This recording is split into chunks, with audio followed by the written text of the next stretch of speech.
भैया,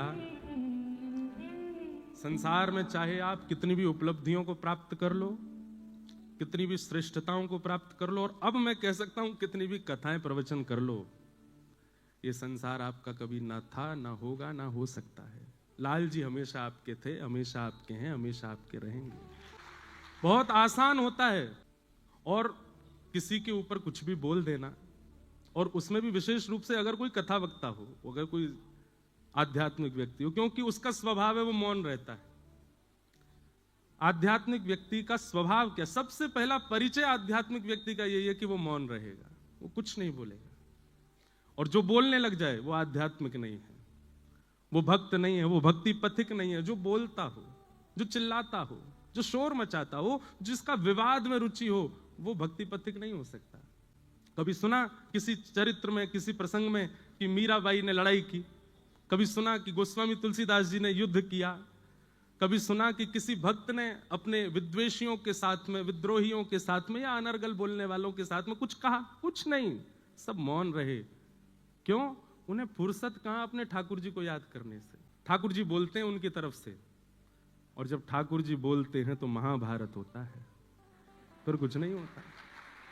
इसलिए यह संसार सकल जग झूठा, झूठा कुल रा नाता, मीरा के प्रभु गिरधर नागर, हरि चरणा चितराची। गिरधर जन्म मरण रा साथी, मैं यानी नाय बिसरूं दिन राती। हमारे जीवन का एक नव प्रसंग प्रारंभ हुआ। बहुत लोगों ने प्रेम दिया, बहुत लोगों ने स्नेह दिया, बहुत लोगों ने आशीष दिया, पर मुख में दांत 32 हैं, जीभ बार बार गड्ढे पे ही जाती है। कई लोगों ने ऐसी मुख दिखाई दी कि महाराज बस याद रहे जीवन भर। बाबा और हो गए हम, बाबा की इतनी बड़ी शादी, बाबा का ये, बाबा का वो। सब लोगों को प्रणाम। हमारे गोस्वामी तुलसीदास जी महाराज ने मानस जी के प्रारंभ में खलों को भी प्रणाम किया, और ये होना ही था। मुझे पता था कि ये होगा, क्योंकि दुनिया चाहती नहीं कि ये व्यासपीठ से उतरे, यहीं बैठे रहे। हमारे पूज्य पिताजी महाराज 52 वर्षों से कथा कर रहे हैं। कितने वर्ष? यहां पर कितने लोग ऐसे हैं जिनकी आयु 52 से कम होगी? 52 वर्ष नहीं होते। अरे आजकल के भारत में सब्जी बेचने वाले व्यक्ति भी अगर 4 साल लगातार सब्जी बेच लेते हैं तो भी उनका भी इतना हो जाता है कि वो अपना घर भी बंबई में बना सके, दिल्ली में। वैसा इतना योग्य हो गया है भारत। वो अपने पुत्र का विवाह यदि अच्छे से करें तो इसमें क्या दिक्कत? और भाई सबने सब बातें कह दी, लेकिन किसी ने एक बार भी ये नहीं कहा उस विवाह में एक वस्तु भी बिना प्याज लहसुन के नहीं थी। सब में, कुछ ही में भी कुछ नहीं था। कुछ नॉन ऑनियन गार्लिक विवाह, और सुनो, नॉन अल्कोहलिक विवाह। मुझे बहुत लोग बोले ये बोलना, वो बोलना, ये मत बोलना। ये मैंने कि मैं कुछ नहीं, कथा करने जा रहा हूं। भट्टी जी ने मुझको आमंत्रित किया है, पर ठीक है, बोलना तभी चाहिए जब साथ में कोई खड़ा हो। और मेरे पास मेरी भागवत जी हैं, इनके सानिध्य में आकर के मैं थोड़ा तो कुछ कह सकता हूं, नहीं तो अतिशय मौन भी दोष धारण करा देता है, दोष को प्रकट कर देता है। लोगों को कुछ भी दिखा, पर मुझे उसमें भी मेरा एक उद्देश्य था। सबको लेकर के मैं चल रहा हूं। हमारे लाल जी को प्राप्त करने के लिए सबकी आवश्यकता है, माँ पिता बंधु बांधव, और एक गृहस्थी को जिस नव पड़ाव की आवश्यकता थी वह भी हुआ। परंतु सब समाज संसार के लोग हैं, सबको हम प्रणाम करते हैं, सबको हम वंदन करते हैं। आपसे हम प्रार्थना करते हैं, आप भी मौन रहना शुरू करो। भैया, जीवन के 4 ही दिन बचे हैं, बहुत लंबा समय नहीं है हमारे पास में। एक दूसरे को पकड़ के नीचे गिराना, ये करना, वो करना, उसकी निंदा स्तुति करने में समय निकल जाएगा। भगवत प्राप्ति कब करोगे फिर? अगर उसी बीच में प्राण निकल गए तो ठाकुर जी की प्राप्ति कैसे होगी? इसलिए सब विषय विकारों को छोड़ो, ठाकुर जी की सेवा में लगो, ठाकुर जी की सेवा भाव से करो। हमारा उद्देश्य, मैं तो पहले ही कहा है हमेशा, कि आप एक चूक करके तो देखो, चूक नहीं भी करो तो भी लोग आपको पकड़ेंगे। ये संसार का नियम है, स्वभाव है, स्वरूप है। और उसमें भी आध्यात्मिक व्यक्ति पर तो कीचड़ उछालना सबसे आसान होता है, क्योंकि उसका स्वभाव मौन होता है। इसलिए मौन रहिए, अपना हरिनाम कीजिए, भजन कीजिए, तैयार रहिए। जब व्यास जी नहीं बचे तो हम तो श्रोता हैं, हमको भी पकड़ा जा सकता है। तो इसलिए बस ठाकुर जी की नजरों में राजी रहो, बाकी संसार की नजरों में तो कभी राजी आप हो ही नहीं सकते, कभी आप अच्छे हो ही नहीं सकते। खूब प्रसन्नता से मुंबई कथा में महाराष्ट्र के भक्तों के चरित्र हम लोग सुनेंगे, भागवत की कथा होगी, और इतना आनंद लेना है, इतना आनंद करना है कि सभागृह की जो ये मंजिला है, एक तो बहुत सुंदर, मैं तो देख के आश्चर्यचकित हो गया। श्रोता सिर पे बैठे हैं व्यास जी के और इतने आनंद के साथ बैठे हैं। अच्छा है, व्यास जी नीचे रह गए, श्रोता ऊपर पहुंच गए हैं। हाँ, आशीर्वाद और दे रहे हैं व्यास जी को, ऐसी कथा सुनाते रहे। अच्छा है, आप सब लोग खूब भाव से कथा सुन रहे हैं। हमें तो ये लग रहा आज तो पहला ही दिन है और आज मंगलवार और है। अब भट्टी जी क्या करेंगे आप कल से तो और लोग आने वाले हैं। यहाँ जगह की कमी है, बाहर इतनी लंबी लाइन लग रही थी, मैं तो देख के ही हैरान। लेकिन अच्छा है, 7 दिन वो आनंद करना है जो इस साल में नहीं हुआ होगा, और वो मुंबई में करना है। हम वापस अपनी राह पर, जैसे कोई व्यक्ति अपने मार्ग पर चलता है, थोड़ी देर के लिए स्टॉपेज लेता है, चाय नाश्ता करके वापस गाड़ी में बैठ जाता है।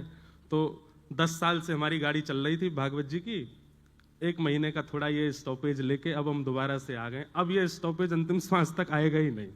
अब तो 20 जुलाई 2015 को हम व्यासपीठ पर बैठे थे, उसके बाद में पहली बार एक विश्राम इतना लंबे समय का अभी। पर आज 23 दिसंबर 2025 को हम बैठे हैं। अब तो ये अंतिम श्वास तक नहीं होगा विश्राम, अब तो ये चलता रहे। अब जो भी हमारे जीवन का होना था वो अब इससे ज्यादा कुछ होगा नहीं। तो अब तो बस लाल जी की राह पर हैं। आप सब लोग बस ऐसे आनंद से रहिएगा, खूब प्रसन्न रहो, खूब आनंद से रहो। अन्यश्च दोष गुण चिंतन माश मुक्त्वा। भक्ति में सबसे बड़ी बाधा क्या है? आपका भजन नष्ट कब होता है? जब आपको किसी में दोष दिखने लगता है। और आपके भजन का फल क्या है? आपको दोषी में भी गुण दिखने लग जाए। यह आपके भजन का गुण। अत्यंत दोषी व्यक्ति, जिसके 100 लोगों ने आपसे बुराई कर दी, और वो व्यक्ति आपके सामने आए तो आपको उसमें भी गुण दिख जाए, यह स्वभाव पता किसका है? ठाकुर जी का है। हमसे ज्यादा अधम कोई नहीं, हमसे ज्यादा दोषी कोई नहीं, लेकिन हम जब भी ठाकुर जी के सामने जाते हैं वो हमारे दोष नहीं देखते, ठाकुर जी अवगुण देखते भी नहीं। अगर ठाकुर जी का स्वभाव मेरे आपके जैसा होता अवगुण देखने का, तो सिद्धि विनायक मंदिर के कपाट कभी नहीं खुलते। गणेश जी बंद करके बैठ जाते, बोले ये योग्य ही नहीं है मेरे सामने खड़े होने के, नहीं दूंगा मैं दर्शन। यदि ठाकुर जी हमारे आपके जैसे स्वभाव के होते तो पंडरीनाथ भगवान के कभी दर्शन नहीं होते। हम मानव हैं, हमको दोषी दिखता है, और वो भगवान है, वो अत्यंत दोषियों में भी गुण देखते हैं। पूतना मारने के लिए आई थी।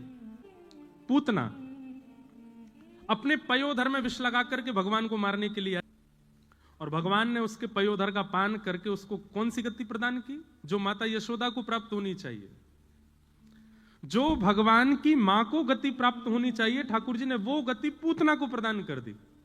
देवताओं ने ठाकुर जी से प्रश्न किया, आपने ऐसा क्यों किया? आपने पूतना में ऐसा क्या देखा जो उसको मातृगति प्रदान कर दी? भगवान कहते हैं उसका कुल अच्छा नहीं, उसकी जाति अच्छी नहीं, उसका नाम अच्छा नहीं, उसका स्वभाव अच्छा नहीं, उसका कर्म अच्छा नहीं, कुछ भी तो अच्छा नहीं था, फिर उसको गति क्यों प्रदान कर दी आपने? तो भगवान कहते हैं उसकी मारने का तरीका हमको अच्छा लगा।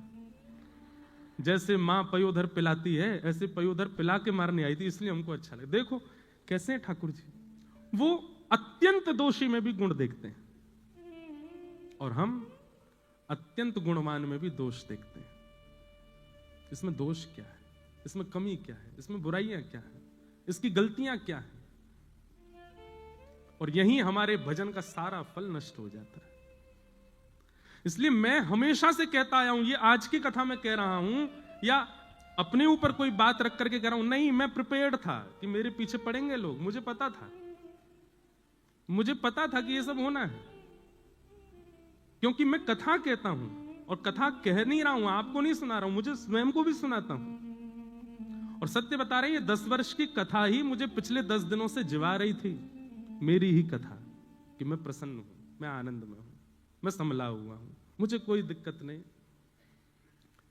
क्योंकि कथा ऐसा निर्माण करती है, दो चीजें आपके चित्त में आती हैं, एक तो दोष दृष्टि खत्म होती है और दूसरा मौन रहना सीख जाते हो, लेट गो करते हो चीजों को, ठीक है जाने दो, ये दुनिया का अंत नहीं है, दुनिया इससे भी खतरनाक होगी आगे।